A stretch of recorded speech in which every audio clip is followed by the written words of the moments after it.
Well, good evening, Vineyard Church.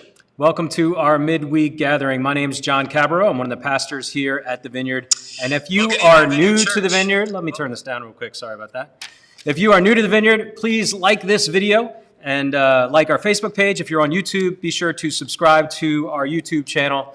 That is the easiest way for you to stay connected with everything that is going on in and around the Vineyard.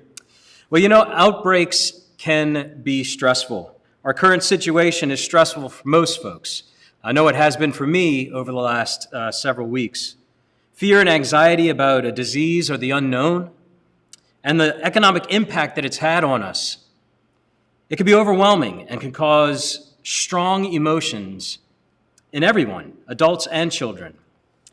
Stress during this time, it can include fear and worry about our own health or the health of a loved one. It can lead to changes in our sleeping or our eating patterns. It can lead to increased use of alcohol or tobacco or other drugs. And everyone reacts differently in stressful situations.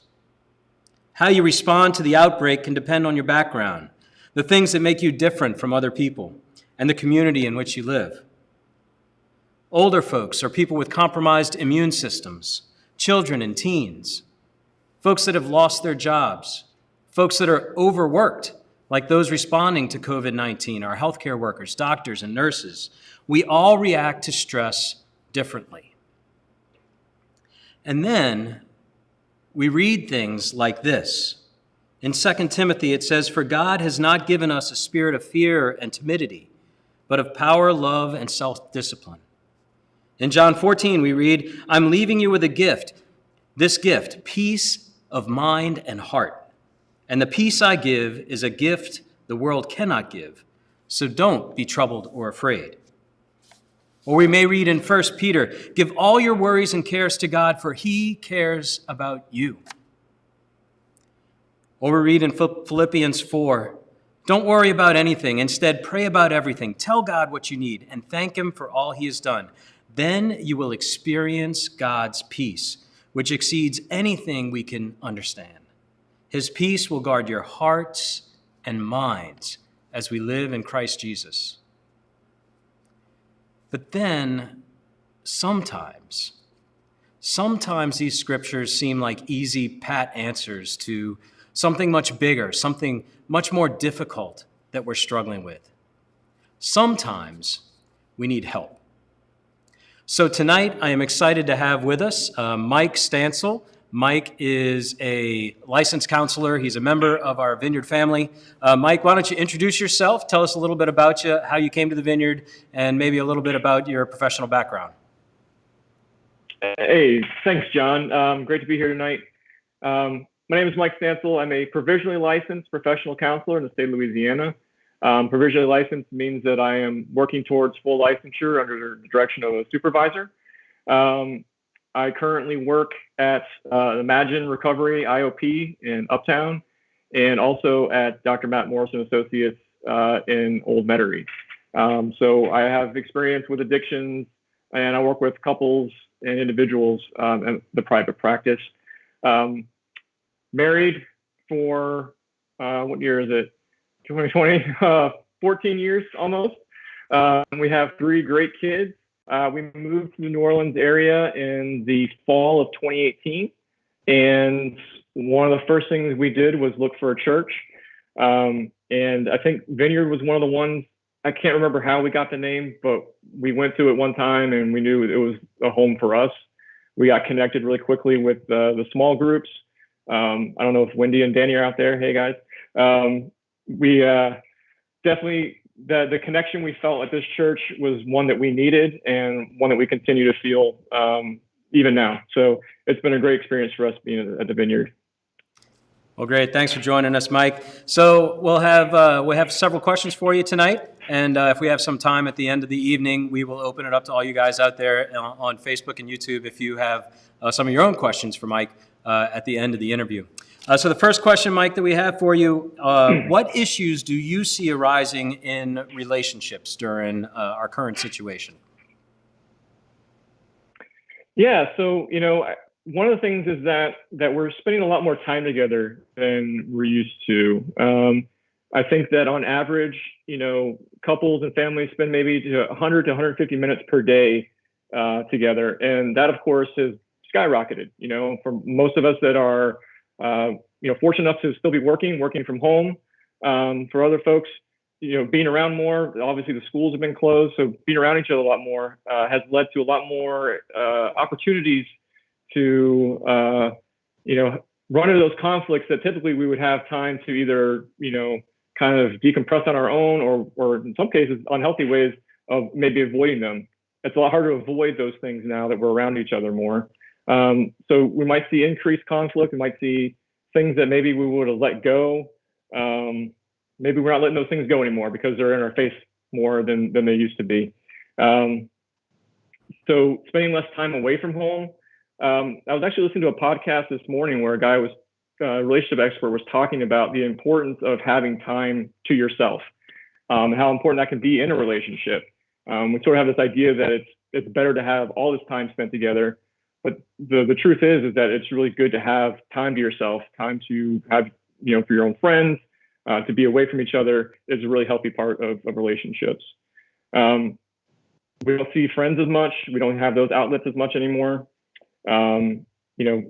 Folks are feeling pretty disconnected and detached. It's hard to get that same sense of connection, even through things like Zoom or Skype, which are great tools, but it's not quite that same feeling as you have being in the same room with somebody.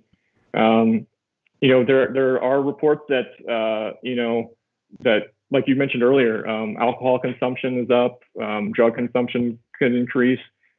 People are finding ways to fill their time and not always having the best options at hand to do that. For some folks, the home is a protective sanctuary. For other people, it can feel like a prison, like you're trapped. Depending on the type of relationship you have, there's definitely some things out there I've seen with increases in domestic violence. So those are very concerning. And then obviously you have folks that are going through financial issues right now too. And so some of the things that have arisen are just concerns over finances, concerns over, what are we going to do a month from now, 2 months from now? How is everything going to look? Just kind of the uncertainty of everything can really feed into that sense of stress, and which can really kind of enact things like your fight or flight mode. And if you're always in fight or flight, you're going to feel exhausted. You're going to feel worn down. You're going to feel like you've been drained emotionally. Great. Yeah. So for those of us that are living with other people, what are some strategies that you would suggest to grow and to learn either as a family or as a couple?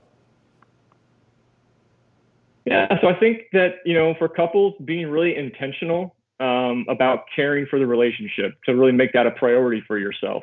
And some ways you can do that is to, find a routine, organize the time. For families, I know one thing that's really helped in our family, my wife is really great about being very organized. So one of the first things she did was to develop a schedule. When the kids are home, there's time to do outside time, there's time to do schoolwork, there's time to relax. So building those things into a daily schedule can really help feel like there's more structure, which can provide a sense of comfort. Making sure that you have those times for fun and leisure as well. Designating different areas in the house for work and different areas for other things can be helpful. I know that one of the challenges that I've had is like, I'm here in my daughter's room, which is where I've been doing a lot of work from. And it's hard to, go from I'm now working and now I'm a dad, and now I'm back to working and now I'm a dad. That transition is much more difficult when you're doing it 15 times a day, as opposed to, in the morning I leave and when I come home, I'm dad again. So maybe having a designated work area, like this is where work happens and here's where everything else happens, can help with those types of transitions.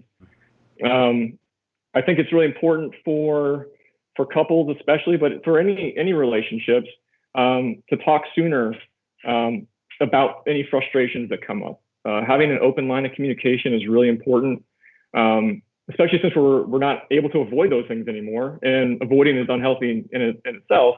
But now that option is off the table, rather than kind of letting things fester and blow up, to really be open about something before it becomes a big thing.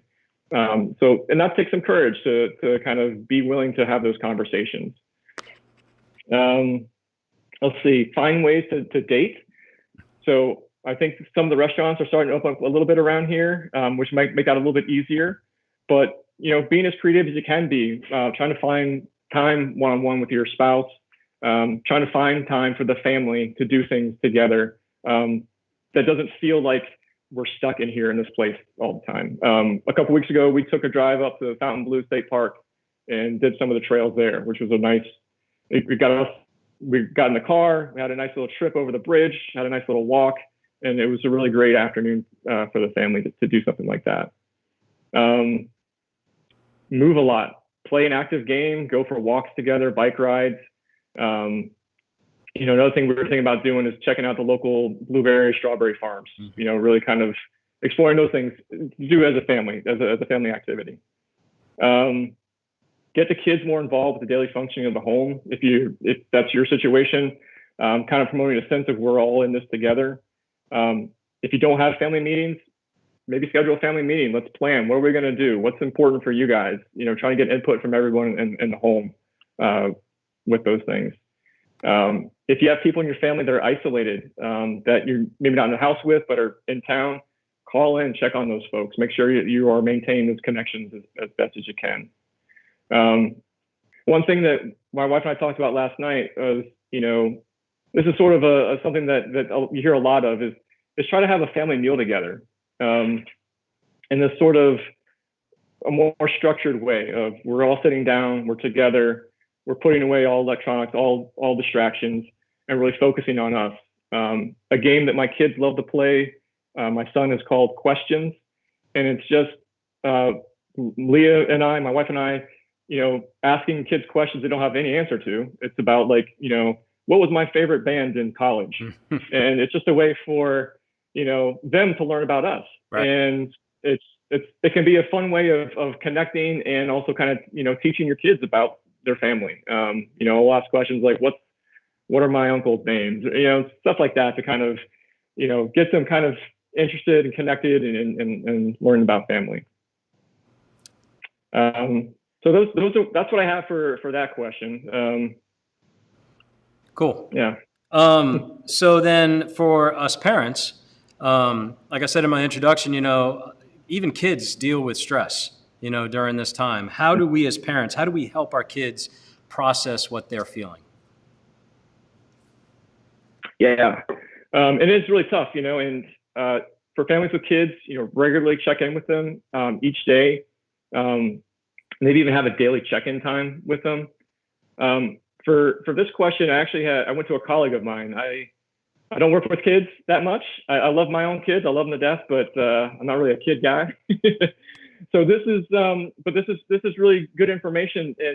And so largely depending on the age, if you have children younger than 10, then play therapy can be really helpful. And you don't need to be a play therapist to do it.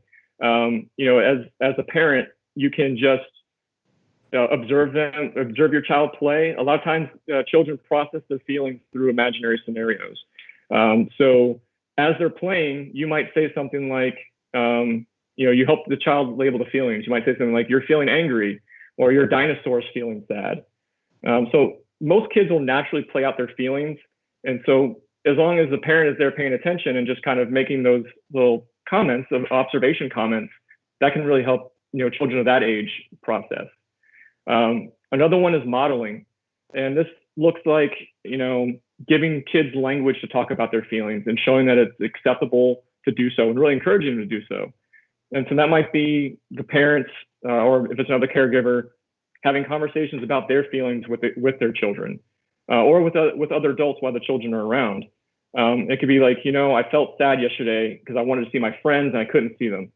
Have you ever felt that way? Or just saying something like, right now I feel really angry.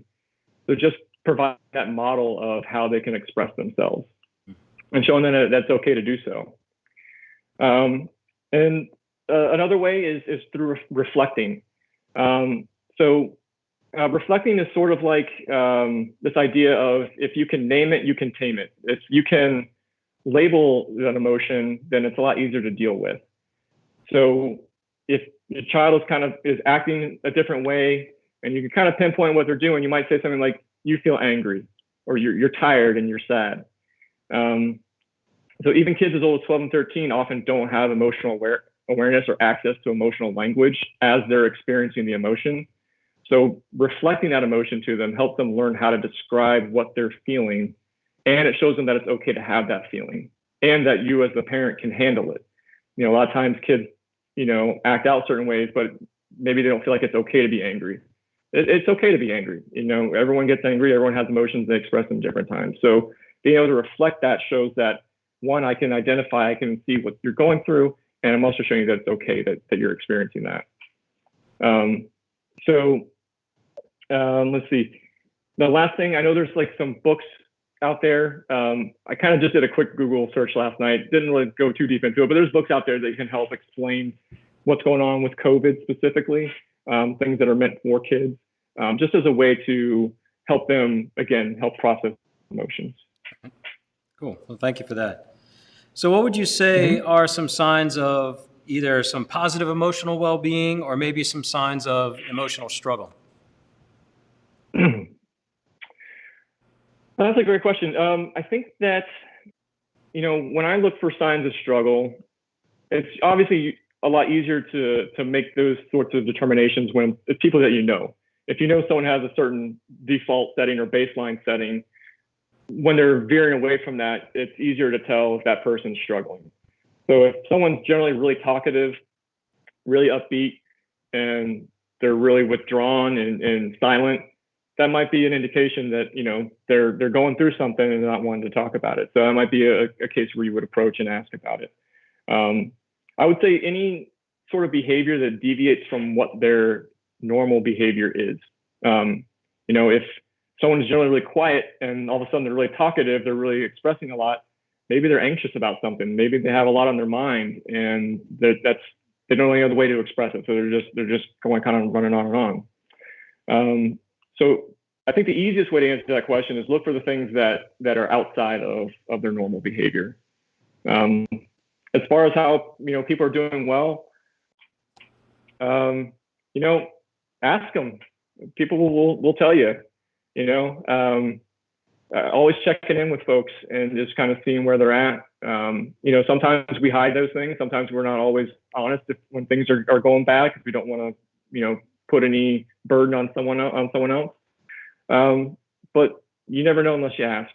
And if you kind of question that, really kind of dive a little bit deeper in that. But I hope that answers the question. Yeah, that's good. So also at the beginning, I said that we, everyone reacts to stress differently. Some of us are fearful. Some of us are anxious. Some of us may be lonely. What are some healthy ways to cope with all of those emotions? Yeah, so I think one of the hardest things about the quarantine, I think, has been that lack of connection. And some people will handle it better than others. I know that, if you're an extrovert, this has probably been torture, not being able to kind of have those interactions like maybe you need. So there's a couple of little tips, and again, as you said, these things don't work for everybody, but I have a list here and maybe picking out things that might work for you. As I said before, setting up a schedule for yourself and carving out time for yourself. As a parent, a lot of your time gets taken up by other things. Like for me, it's work, and then it's making sure the kids are fed, making sure that they're bathed, making sure they go to bed. And by the end of the day, I haven't done anything for me. And so putting that in the schedule, like, all right, from this time to this time, this is for me. This is for me to do whatever. And that could be like going for a walk, going for a bike ride, exercising. There's a lot of free fitness apps out there right now. I think Nike training app, Peloton. I think Planet Fitness has one where they're offering free workouts on the phone. There's different things you can do like meditation wise or mindfulness practices. So if you just need something calming in the morning, my wife is pretty good about doing like a daily devotional. Every morning she has time that she has for herself, that she has a devotional she goes through. Your meditation could look like that. It could look like, something, a little more out there, with the chimes and those types of things. There's breathing exercises you can do if you feel anxious. Things that really focus on the breath, feeling the air going in, feeling it fill up your lungs, really focusing on those bodily sensations can teach your mind to be more present focused and not so much future focused, which is where we see anxiety generally when we're worried about what's going to happen in the future. There's things like grounding exercises, like the five senses. A great thing to do is to go outside and just take a note of what's around you. 5 things you can see, 4 things you can hear, 3 things you can touch, 2 things you can smell, 1 thing you can taste. You can mix that order up however you want, but just using all 5 of your senses to kind of explore around you. Just being outside and just being out in nature can help. Pick a place and lay down and watch the clouds go by. Those are just, silly little things that can help bring you to focus on the present moment and not focus so much on, again, the other stuff going on around you. Some other suggestions that I've seen have been, watching a favorite movie, reading a book. Maybe there's a book you've never had a chance to finish. Now's your chance. Doing like self-care things, make your bed in the morning, brush your teeth, take a shower, do those types of things that kind of make you feel like you've accomplished something that day. Skip a news cycle. You don't have to watch the news every day. You can skip that. Maybe play a board game instead. I know a lot of folks in the area are doing puzzles because I couldn't find one back in March anywhere. So doing puzzles is a great activity to do by yourself or with family. There's podcasts out there that can be really helpful, mental health podcasts, comedy podcasts, whatever your thing is that helps you, relax and feel joy. Start a journal. You can start recording things. Have just kind of silly time. My kids every day have been having dance parties, something my son has started, and that's been a good way for them just to kind of just experience something other than the mundaneness of being stuck at home. So that's just kind of like a brief list of things. Really, it's about finding the thing that works for you, that helps you feel good, that helps you feel calm, and brings that sense of calmness to you. And if you can find a way to put that in your day every day, then that'll certainly help with those feelings of anxiety. With loneliness, again, reaching out to people. There's all kinds of different video conferencing apps out there. We're using Skype right now. I've been on Zoom all day today. Google Hangout, all those different things. It's not the same as being in the room with somebody, but it's a lot better than not talking at all. So, finding those ways to reach out and connect. So what resources would you recommend to people who are currently hurting?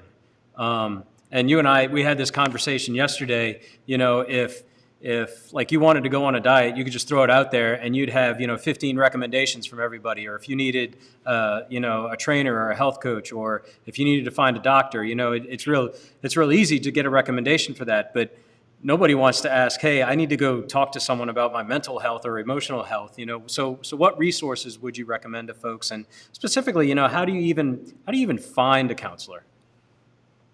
Yeah, those are all great questions and a great point. There's a lot of stigma around mental health, and that it is difficult to be the one asking for it, and then to be the one who has to know, oh yeah, I have this counselor. Well, why did you go to a counselor? There's this sort of like idea of like that's not okay. So I have some resources here that are great for folks that are really struggling, like crisis hotline type stuff. If you are not in a crisis and you're just looking for a counselor, New Orleans is a pretty tight-knit community, I've found. And so if you know someone who knows a counselor, you'll have a chance to kind of broaden out a little bit to ask who they know. Psychology Today is another resource that has, profiles of counselors. It'll list kind of what their specialties are, what kind of insurance they take. Sometimes if you have insurance, you can find a provider through that. But I think the real tough thing is finding that right person for you. And that can always be a challenge. So, looking for the counselors that offer like a free phone call, free consultation can help you determine if this person is the right fit for me. Sometimes it's a personality fit. Sometimes it's this person has a lot in common with me. This person looks like me can be a thing. Like I have this person checks all these boxes for me. Psychology Today is a great resource. A lot of local practices have their own websites. So going on the website, kind of looking at the different bios for clinicians can help you learn a little bit about clinicians before you schedule with them. Those are different ways. Certainly, I believe Vineyard has. I think you said that you have like a referral list of people that you can recommend to people. If you see me at church and you want to ask me, I'm more than happy to look around for folks and find the right fit. I'm learning and meeting more people every day, so my network is getting broader. As the longer we live here in New Orleans. So those are really I think the best ways of doing it. When I was looking for a counselor, I asked someone that I knew, that I trusted, what do you know about this person? And that's kind of how I would go about doing it. Yeah. Now for crisis, if for folks who are really, struggling, whether it's, self-harm or suicide, there are a few crisis lines that are local that are available. For Jefferson Parish, it's run through the Jefferson Parish Human Services Authority, and the number is 504-832-5123. And there's another 24-hour line from Metropolitan Crisis Response Team, also 504-826-2675. For domestic violence, the Family Justice Center in New Orleans has a 24-hour crisis line, and they also have a shelter. I didn't get a chance to call them to see if they're still operating. My assumption is that they're still operating as normal, but I'm not going to guarantee that. But they do have a 24-hour crisis line for domestic violence, and that is 504-866-9554. And for folks that, if substance use, misuse, or abuse is something that you're dealing with, there's Alcoholics Anonymous, Narcotics Anonymous. If you're a family member of someone who is abusing the substance, there's Al-Anon family groups. And all three of those groups have local chapters that are currently offering Zoom meetings. So if you go to the local websites for AA, NA, Al-Anon, they have a list of meetings that you can join, you can log in on. And those are really good ways to kind of get introduced to a sober community and that type of thing if that's your struggle. Yeah. Cool. Well, thanks for all that. Mike is actually going to send that information over to me, and we will post that later on, so you don't have to go back and try to find that in the video. We have a few minutes. If anyone out there has a question, there is one question out there that I see. Why do you think there is such a stigma about trying to find a counselor, seeking help through a counselor? That's a great question. I think that, I guess it depends on where you grew up and kind of, I know how I grew up was sort of like it wasn't good to show any kind of weakness, physical, mental, or otherwise. I think there's a sense of the brain and the mind is we don't have quite as much a grasp on that as we do on, if I break my arm, that's obvious, that's very concrete. But if I'm struggling with my emotions, or if I'm struggling with depression, that's like an unseen thing. It's a lot harder to figure that out. And so, yeah, I wish I could answer that. I wish I knew why there was such a stigma. And I think it's up to us to kind of, help dissolve that stigma, to help, make it more acceptable for folks to approach mental health counseling. Right. Let's see. Trying to see if any other questions come in.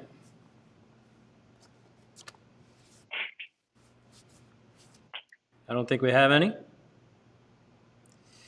So, Mike, once again, I want to thank you for taking your time out of your day and joining us tonight. I think this was very, very helpful.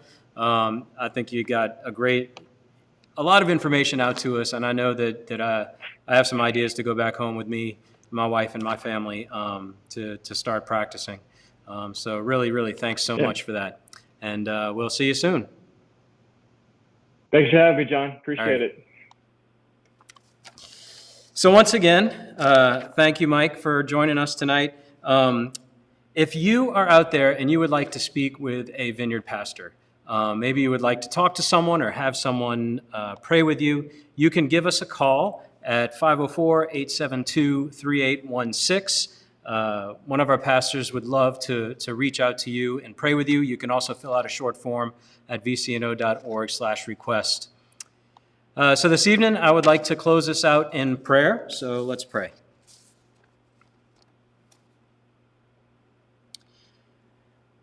Father, sometimes we are afraid. Sometimes the darkness overwhelms us. We grow discouraged as we face the uncertainties of life, the wearying temptations or the scary attacks from the enemy or the world around us. But this is not what you have for us. Many times we believe that we fight our battles ourselves. Help us remember that we are not alone. Your word is clear. You've commanded us to be strong and to take courage in you, and that's our desire. We can count on your presence wherever we go. We can rely on the power and provision of your presence, your Holy Spirit, in our times of deepest need. But not only that, we have the communion of saints, our brothers and our sisters who are there to walk alongside us. Give us the courage to ask for help when we need it. Thank you for being near, for walking with us every moment of every day. Amen. Well, thanks for joining us tonight. You guys have a great Wednesday evening, and we will see you this Sunday at 9:15 a.m. for our weekend gathering. Talk to y'all soon.